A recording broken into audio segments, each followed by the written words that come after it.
बिस्मिल्लाहिर्रहमानिर्रहीम। अस्सलाम वालेकुम। English 101 English comprehension final term की प्रिपरेशन कैसे करें। बहुत से स्टूडेंट ऐसे हैं जो विजय यूनिवर्सिटी ऑफ पाकिस्तान में स्टडी करें और उनका इंग्लिश 101 का पेपर है। तो मैं आपको आज की वीडियो में सारी कंप्लीट ट्रिक बताऊंगी जिनको फॉलो करके आप इंग्लिश 101 का पेपर इजीली दे सकते हैं, आपको कोई टेंशन नहीं होगी। अच्छा, सबसे पहले आप देखेंगे कि इसका सिलेबस क्या है। जो मेन चीज़ होती है किसी भी सब्जेक्ट की वो होती है सिलेबस और पेपर पैटर्न। ठीक है, पहले आपने ये पता लगाना है, उसके लिए आपने अनाउंसमेंट में जाना है। ठीक है, ये होती है अनाउंसमेंट। अच्छा, ये अनाउंसमेंट आई हुई है syllabus and paper pattern for final term exam. ठीक है, इसको ओपन करते हैं। जो ही आप इसको ओपन करोगे तो ये अनाउंसमेंट आ गई है जो कि हम रीड करते हैं। इसमें यहाँ पे क्लियरली मेंशन किया गया है कि जो आपका फाइनल टर्म एग्ज़ाम होगा वो 23 से 45 लेक्चर पर मुश्तमिल होगा और एग्ज़ाम जस्ट एमसीक्यूज बेस होगा। ठीक है, तो ये देखिए एमसीक्यूज बेस होगा, इसमें कोई सब्जेक्टिव नहीं होगा। ठीक है, you are required to consult the videos carefully. आपने वीडियोस को केयरफुली पढ़ना है और गो थ्रू द हैंडआउट्स और हैंडआउट को फॉलो करना है फॉर द एग्ज़ाम प्रिपरेशन। इस चीज़ को आप निकाल दें।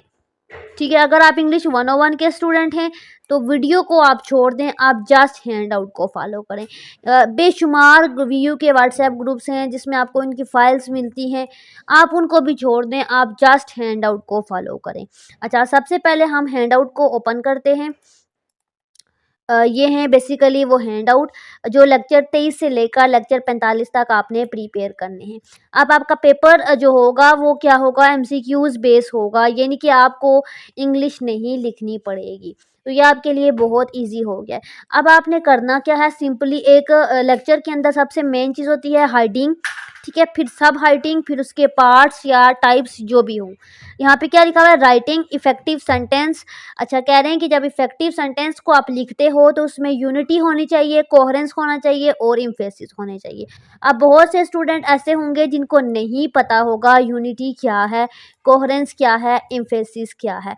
और अपने एग्ज़ाम में आप गूगल पे सर्च नहीं कर सकते, चैट जीपीटी से या किसी और ऐप से सर्च नहीं कर सकते क्योंकि वो ऐप डिसेबल होती हैं। ठीक है, मोस्टली ऐसे होता है ना, वैसे आप जब प्रिपरेशन करते हो तो आप गूगल से या इधर उधर से सर्च कर लेते हो। आपने प्रिपरेशन कैसे करनी है, सिंपली जैसे ये है इफेक्टिव सेंटेंस तो आपने रट्टा नहीं लगाना। आपने इस पूरे पैराग्राफ को आराम से पहले लेक्चर 23 को आराम से रीड करना है और उसमें सोचना है कि उसके अंदर क्या क्या चीज़ें थी। उसमें राइटिंग के इफेक्टिव सेंटेंस को लिखने के तरीके थे, कैसे लिखा जाता है, उसमें यूनिटी है, कोहेरेंस है, एम्फेसिस है या जो भी है। ठीक है, ये सारा आपने पढ़ा। उसके लिए आपको पता होना चाहिए यूनिटी क्या है, कोहेरेंस क्या है और एम्फेसिस क्या है। ठीक है, आपको मे बी एमसीक्यूज आ जाए, what is how to make a sentence effective, कि कैसे हम एक सेंटेंस को इफेक्टिव बना सकते हैं, या what is that make sentence effective, कि वो कौन सी चीज़ है जो सेंटेंस को इफेक्टिव बनाती है। तो आपके सेंटेंस के अंदर यूनिटी होनी चाहिए, कोहेरेंस होना चाहिए और एम्फेसिस होना चाहिए। ठीक है, अगर ये चीज़ आ जाती है और उसमें आपके पास 4 ऑप्शन होते हैं, 3 और होते हैं और चौथा होता है यूनिटी। ठीक है, इनमें से कोई हो जाता है तो ये आपको क्लियरली पता चल जाता है कि इसका आंसर यूनिटी होगा। लेकिन ये आपको कैसे पता चलेगा, आपने जब लेक्चर प्रिपेयर किया होगा तो आपने ये माइंड में रखना है। आपको सिंपली मैं बताती हूँ, लाइक अगर आप 23 लेक्चर पढ़े हो तो आपने सिंपली यहाँ से करना है copy, like what make a sentence effective.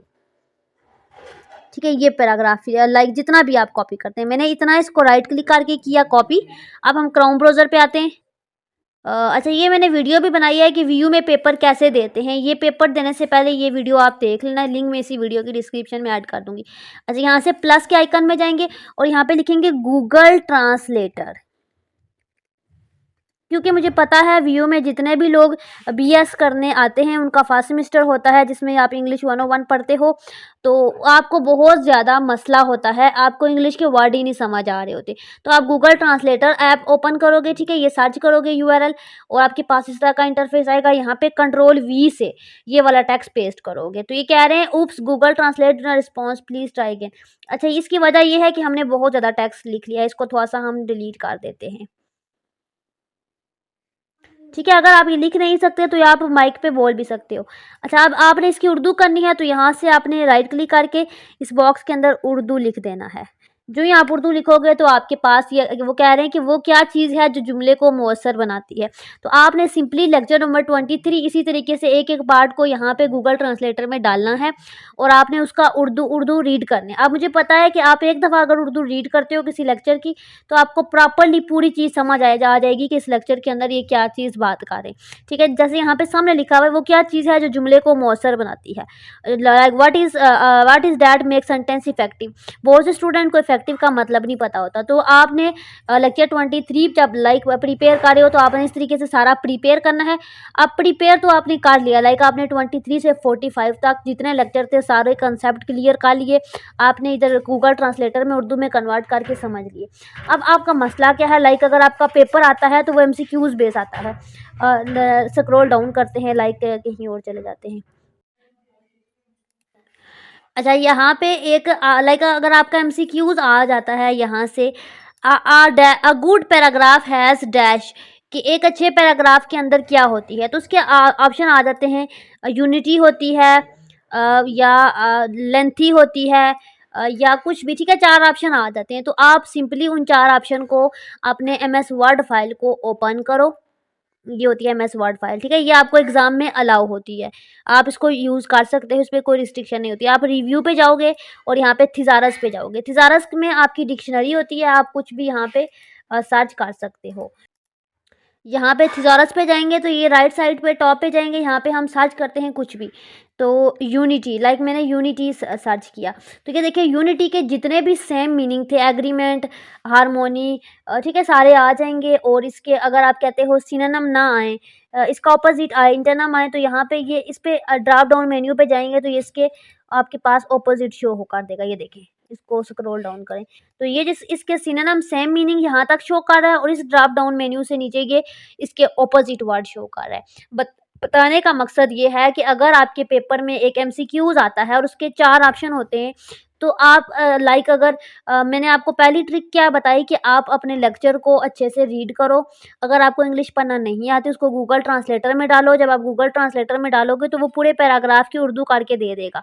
Urdu को आप एक दफ़ा एक लेक्चर की रीड करोगे तो वो आपके माइंड में ठीक है, फ्रेश रहेगी।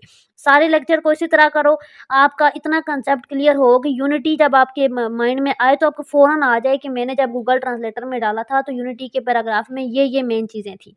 ठीक है, अब आपके पास 4 ऑप्शन होंगे, एक स्टेटमेंट होगी।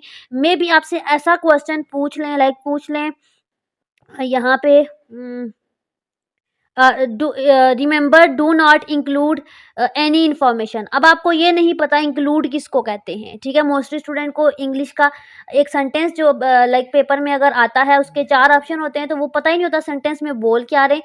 तो आप इस सेंटेंस का जो वर्ड है जो आपको समझ नहीं आ रहा उसको आप अपने एमएस वर्ड में थिसारस के अंदर डालोगे तो वो उससे मिलते जुलते वर्ड की लिस्ट बनाकर दे देगा।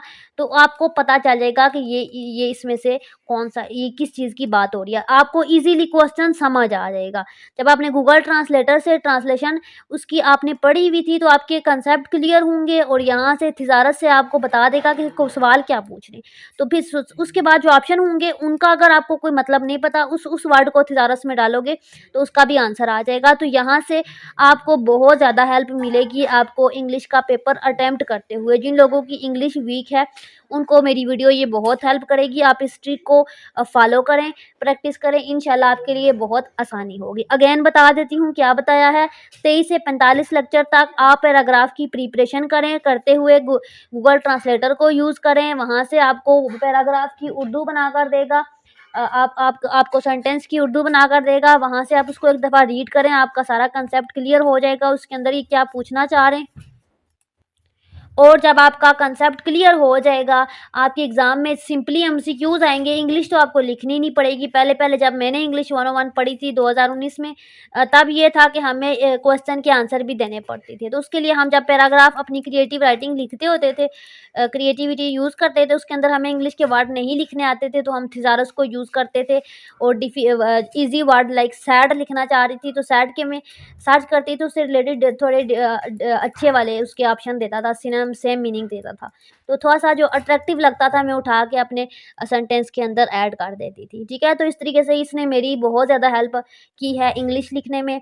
इसी तरीके से अगर आप भी स्टूडेंट हैं तो आपको जो मैंने 2 ट्रिक्स बताई हैं प्रिपरेशन के लिए गूगल ट्रांसलेटर से आप हेल्प ले सकते हैं, क्योंकि आपने हैंड आउट को फॉलो करना है। बजाय इसके कि चैट जीपीटी से या गूगल से इधर-उधर से डाटा इकट्ठा करते हैं तो वो में भी पेपर में ना आए।